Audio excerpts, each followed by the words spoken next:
Well, let me show you something. Hold on. Step back to your original mark. So 1, 1,000, 2, 1,000, 3, I'm getting up. Right. Then when he drops his arm, Helena get out, he drops his arm, that means Brady's close. I'm going to start to really get up. That's Alec Baldwin on video waving a revolver around on set as he's giving directions. It's just one piece of damning evidence that prosecutors will likely use against him at his upcoming trial for the death of cinematographer Helena Hutchins. But like a lot of the times they might not even listen to me or really pay attention or be on their phone. Alec was on his phone a lot of that entire thing. Plus, armorer Hannah Gutierrez-Reed's police interview could also hurt the actor. I'm Anjanette Levy, and this is Crime Fix. When Alec Baldwin was filming Rust back in October of 2021, cameras were rolling almost constantly. It's a movie set. There's plenty of video of what was happening on set. Alec Baldwin faces an involuntary manslaughter charge for the death of Helena Hutchins. But if you take a closer look at the indictment charging Baldwin, there are actually 2 charges the jury can consider. Count 1 is involuntary manslaughter, negligent use of a firearm, meaning Baldwin was negligent when using that Colt 45 on the set. That's what the prosecution is saying. The indictment says in the alternative, jurors can consider involuntary manslaughter without due caution or circumspection, meaning Baldwin, quote, did cause the death of Helena Hutchins by an act committed with the total disregard or indifference for the safety of others. And the act was such that an ordinary person would anticipate that death might occur under the circumstances. So those are the 2 charges the jury will be asked to consider, one or the other. We've already gotten a preview of what the jury will see in Alec Baldwin's trial. The film's armorer, Hannah Gutierrez-Reed, was convicted of 1 count of involuntary manslaughter at her trial earlier this year. Much of the evidence will be the same at Baldwin's trial, but some of it will be different. At Gutierrez-Reed's trial, the jury heard testimony about that Colt 45 revolver that Baldwin was holding when he accidentally shot Helena Hutchins that day. Baldwin has maintained the gun just went off and that he didn't pull the trigger. FBI firearms expert Bryce Ziegler testified about accidental firearm discharges. So how is this gun designed in terms of safety with regard to possible accidental discharges when the hammer is in the fully rested position? Right, so when the hammer is fully forward, as I mentioned earlier, the firing pin actually protrudes inside the frame. So if you have the cylinder fully loaded and the hammer is at rest on a chamber that has a live cartridge in it, that firing pin is actually sitting on the primer of that cartridge. So if I were either to strike the hammer or if I were to drop it and it landed on the hammer, it's going to fire that cartridge. So if you hit the hammer with enough force, it will detonate that primer in that position. And that's part of the design of this firearm. That's just how these are made. And if you were to look at the owner's manual, which this is one thing I did as part of my exam, you would actually see warnings not to carry this firearm with the hammer at rest on a loaded chamber. So a lot of times it's actually advised that you load 1 less cartridge in the cylinder, so you have 1 empty chamber, and that's how it's carried with the hammer forward on that chamber. So these are recommendations in the owner's manual. So this isn't some phenomenon, this is something that's known about the design of these firearms. Ziegler conducted accidental discharge testing on the gun, which destroyed it. It's something both he and the Santa Fe County Sheriff's Office knew could happen, but that's a separate issue. Ziegler came to one conclusion about how the gun fired from the testing he conducted. Did you form an opinion about whether the handler would have to pull the trigger of the gun to make the gun fire? My opinion is that the only reason this occurred is because of the breakage. So in order to move the trigger away from the hammer, that's typically accomplished by pulling the trigger. So in this case, the only way that was possible is because the trigger actually fractured. Okay. So in order for you, just so that we're clear, in order for you to make the gun fire without pulling the trigger, when it was in the full cock position, you had to break it. That's That's what I had to do in my lab. I can't account for all the other possibilities that may have existed in some hypothetical scenario, but this is the result as I tested it in my laboratory. It would not fire without pulling the trigger in the full cock setting without being broken. So that's not good for Alec Baldwin. He's basically saying that the trigger had to be pulled. Firearms expert Luke Haig also testified about the gun and how it was ultimately broken. The piece that would fit into each one of those is the trigger. And the trigger is the black piece here, but the tip of the trigger, in the industry is called the sear, S-E-A-R. That's the piece that goes in those 3 locations. And it really rests on this step when it's in the full cock position. So that's somewhat tenuous, and the pulling of the trigger causes it to slide off, the hammer to fall. There's a little piece in that circle I just drew. That's the broken off sear of the trigger. So it's an incomplete trigger. And finally, the object up here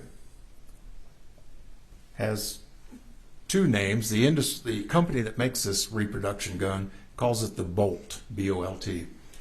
I've always called it a cylinder stop latch. It was the thing that was securing the cylinder in the safety position, in the full cock position, but not in the loading position. The left side of that goes up into the notches in the cylinder for those previous positions and drops down and allows the cylinder to rotate in the load position. So looking at those both photographically and in person, I could see that the full cock step or notch on the hammer was broken away, beaten away, or knocked away. Kind of hard to describe it if you don't see it under the microscope. And the sear was broken off, and the stop latch, the little wings, there's 2 pieces that protrude out. That also was broken, and the gun can't work in the normal fashion if it had been that way on the movie set. Haig backed up the FBI firearms examiner's findings that the gun was working properly on the set and broken simply during that FBI testing. What's your understanding of the circumstances of the blows you're talking about? As I understood reading the examiner's notes and report, it was an evaluation of whether this gun was prone to accidental discharge by an impact to the hammer. I want to take just a second to tell you about a great app I've tried that will give you cash back on things like gas and food. It's called Upside. It's not a confusing rewards or point system. Upside actually gives you real money back that can go straight into your bank account or onto a gift card. When I pump gas or order takeout, I always check Upside for the best deals. Why not get cash back when you fill up or order food? Here's how it works. Download Upside and look at the offers. When you find one, claim it, and then pay with your debit or credit card. I've used Upside to get cash back on gas and pizza. I got more than $5 back on a tank of gas and a little more than $3 back on some pizza. You cannot beat that. Upside works at many popular gas stations and restaurants, including 7-Eleven and Chipotle. To find out how much you could earn, click the link in the description or scan the QR code on your screen and use the promo code CRIMEFIX to get an extra 25 cents back on every gallon on your first tank of gas. That's promo code CRIMEFIX for an extra 25 cents back on your first tank of gas. Ross Adiego was a dolly grip on the set of Rust who also testified for the prosecution. He testified about accidental discharges of firearms that occurred on the set before Halyna Hutchins was shot and the reaction he received when he raised concerns about it. Did the accidental discharges that you described cause you concern? Yes, Did you articulate that concern to anyone on set? I did. Who? Both the first AD and his second in command on set, the second AD. And when you say the first AD, who are you referring to? Dave Halls. And what did you say to Mr. Halls? I don't recall my exact words to Mr. Hall, but I expressed my frustration and anger with the fact that safety seemed to be secondary to the production clock. And without saying what Mr. Halls said, was Mr. Halls responsive to your concerns? Mr. Halls ignored me and walked away. Now, Ross is talking about Dave Halls' reaction to this, but keep in mind, Alec Baldwin is not just the star of this film. He's also a producer. That adds an added layer of responsibility to what's going on the set. Alec Baldwin was Dave Halls' boss, and Baldwin, prosecutors will argue, set the tone on the set. Adiego then described what happened when Halyna Hutchins was shot. I think Joel, the director, and Alec had some brief conversation back and forth about what the goal was for that shot, and I think Alec had drawn it once to kind of audition what he thought his action should be for Joel, and then he drew it again, and it went off, and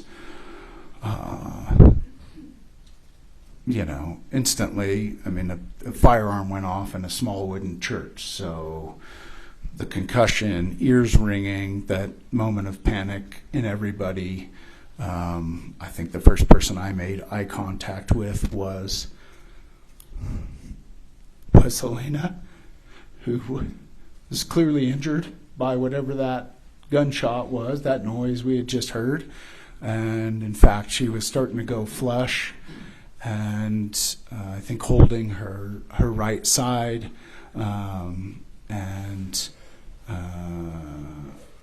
then I think that Joel let out some sort of scream or made some noise that, to indicate he was also injured. And I think I just my attention went to Joel because he was the closest to me. I think I recall Reed and Serge moving Pew out of the way to help Halyna get to basically to lay Halyna down and start tending to her, figure out what her injuries were, or injury. And I started attending to Joel. I think I yelled out that if you can't help us, get the out of here. And someone called 911. Adiego described what happened next. Right after the gun went off, do you recall seeing Ms. Gutierrez in the church? I do not. And did Mr. Baldwin stay in the church? He sat down in that same pew, I think, in that moment when I yelled out that if you can't help us, you need to, get out of here. I think he sat down, and then at some point, I looked over and he was gone. So. Okay. Now, Alec Baldwin was likely in shock. Who wouldn't be? But I'm not sure that it helps him that he walked out of the church when his cinematographer was laying on the ground wounded. That could leave a negative impression of him on the jury. Brian Carpenter, a firearm safety expert, testified about who's at fault when a firearm discharges accidentally. Are you aware, based on the review of the documents and the materials in this case, are you aware that there were, I think what you're referring to as negligent discharges? Yes. Okay. And are you also aware that with regard to those negligent discharges, Ms. Gutierrez was not in control of those weapons at the moment? It is my understanding, yes. Okay. So, if there's a negligent discharge on a movie set, ultimately, who's responsible for that? It would be the armorer's responsibility. Now, obviously, that blame also can be split with whoever created the negligent discharge, but if you create an environment for the ND to occur, then the blame is on the armorer and on the person who actually had the negligent discharge. So it's a double-sided coin there. So you heard him. He said it's a double-sided coin. Two people, he said, are responsible. the armorer, and the person who had the discharge. Of course, in this case, that is Alec Baldwin. Carpenter then testified about whether some actors check the weapons themselves. Your experience, do actors generally do their own safety checks of the weapon? And what I mean by that is the actor is manipulating the gun, taking the ammunition in and out, looking at it. You know, I've worked with a few actors that wanted to check their own weapons even after my safety checks occurred, just because they felt more comfortable doing that. As long as I was there standing and observing and letting them do that, as long as my safety checks occurred, they can do as many more safety checks as they feel. However, those safety checks are more for a warm and fuzzy feeling for them, not for me as a professional, because I'm going to make sure that we check it the way that I need to check it in front of the right people and individually. If they feel like they need to do it again, then by all means. Okay. But that's rare. In your experience, is the director usually allowed to handle the weapons? No, the director generally almost never handles the weapon. And why? It's just not in his or her purview. I mean, the director is very much 100% the creative driving force of the film, and in that area, they are very much focused. So handling a weapon or doing anything with weapons, other than saying I want it to look like this or look like that, or this is what I want to happen in a scene, would be about the extent. But handling them, no. Special Prosecutor Carrie Morrissey played a number of clips from filming that showed Alec Baldwin handling firearms on set. If I'm going to shoot right, do you want to go on the other side of the camera? I don't want to shoot toward you. Okay, right here. Okay, I want to shoot close to you. Here we go. Set. Here we go. Ready. And action.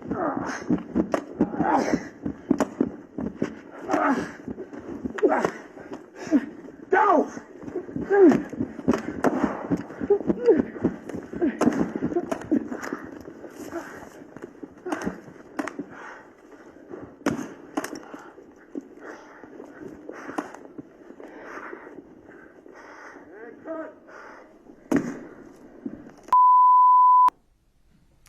So, can you give us an idea? Is it important when you're on a movie set and you hear the word cut, is it important that the actors not continue to fire the guns? Yes. And then when you say cut, everything stops, and it's not just from a creative standpoint, it's also from a safety standpoint. Keep in mind, you're dealing with stunts, special effects, explosives, et cetera, et cetera. So when the word cut is said, everything should cease immediately. So in this instance where Mr. Baldwin was firing the gun after the word cut, is there anything that you would have done? I would file that under the category of going, as the old saying goes, off script. As I mentioned, there were a number of clips, including one where Carpenter said Alec Baldwin appeared to be rushing Hannah Gutierrez Reed. One more. I forgot to recoil stuff. No, right away. Let's reload. Here we go. So, Helena. Hi. How many movie sets do you think you've worked on in your career? 100. That conduct that we're seeing on the part of Mr. Baldwin, is that typical conduct from an actor on a movie set? No. Why not? Well, number one, he's basically instructing the armorer how to do their job at that point, telling them that we should have had the gun a second reload, hurry up, give it to me, fast. This is that moment. This is that moment I spoke about earlier. This is that moment that you need to stop and say, no, I'm not going to hurry up, I'm going to slow down. And we don't need to be, passing off weapons this fast or loading guns this fast. This is creating an unsafe and nerve-wracking situation, to describe it in more layman's terms. Always on any kind of live training exercise, military training or whatnot, you don't want to put people in a nervous position. That creates, now you can stress, it's a level of stress that's necessary in realism training for military and law enforcement. This is not that. This should be separate and apart from that, and even when that's being done under those circumstances, it's done in a controlled manner. But rushing with firearms and telling someone to rush with firearms is not normal nor accepted. Still photos of other crew members on set were also displayed for the jury, indicating there may have been just a lax attitude toward gun safety on set. What's your concerns, if any, about what we're seeing here? The same behavior by that same stunt performer is the gentleman in the hood walked by him. He had the muzzle pointed directly to his back.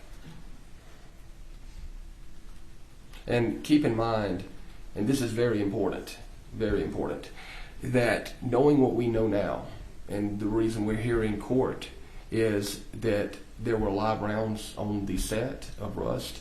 So you maintain one of the first safety rules is treat all weapons as they are always loaded. And that's to mitigate any problem that might happen downstream. So you have to assume that there may have been live rounds in any of these firearms that we're watching in these videos. There were live rounds there, so imagine the concern that you would have knowing that at any point in time any of these handguns or long guns could have a live round in it. So then it makes it a lot more concerning when that double-barrel shotgun's pointed to that man's back. Okay. Hannah Gutierrez-Reed did not testify at her trial, but the jury heard from her in her interview with detectives. She talked about the firearms training she held for actors, including Alec Baldwin. So what do you teach actors or crew members when it comes to gun safety? So it really also depends on the actors too. You know, like big ones like Nick Cage, if they tell me, if they tell the director, like, you know, that they don't really care to do it, I can try to teach them for the most part, but like a lot of the times they might not even listen to me or really pay attention or be on their phone. Alec was on his phone a lot of that entire thing. But for the most part, they put me in training this time. It was pretty irregular how I trained actors this time. This time, they put 9 people all together in one day that I was supposed to train. And during this time, they put a ton of producers right there. Normally, I train the actors one-on-one. It makes them feel comfortable. It allows them to not be distracted and everything. And this time they had me training 3 people at once and a ton of producers behind me. The director is there too. The producers are talking to the actors. The actors were distracted even too. And I tried my best to work with all 3 of them. So Hannah Gutierrez-Reed, she was a young armorer in the business. She said that Alec Baldwin was on his phone most of the time during the safety training. If true, she may not have felt comfortable standing up to him. I've spoken to other armorers and firearms experts who are more experienced, and they told me when you're the armorer, you are in charge. They wouldn't have put up with that, they said. Gun safety is just too important. The jury also heard from First Assistant Director Dave Halls. He was also the safety coordinator. She opened up the latch to the revolver.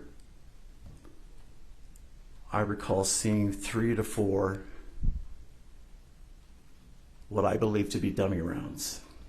I had seen the dummy rounds before. But sir, let me ask you, you indicated that you only saw 3 or 4. You didn't see 6. I don't recall her fully rotating the cylinder. Okay. You don't recall her fully rotating it? I do not. Okay. And even though the cylinder wasn't fully rotated, did you let that safety check sort of pass? I did. Halls testified that Gutierrez-Reed handed Alec Baldwin the gun and explained what happened after that. She took a few steps to Mr. Baldwin and gave Ms. Baldwin the gun. Okay. To the best of your recollection, Ms. Gutierrez hands the gun to Mr. Baldwin. Walk us through what happens after that. The revolver is placed. Mr. Baldwin had a holster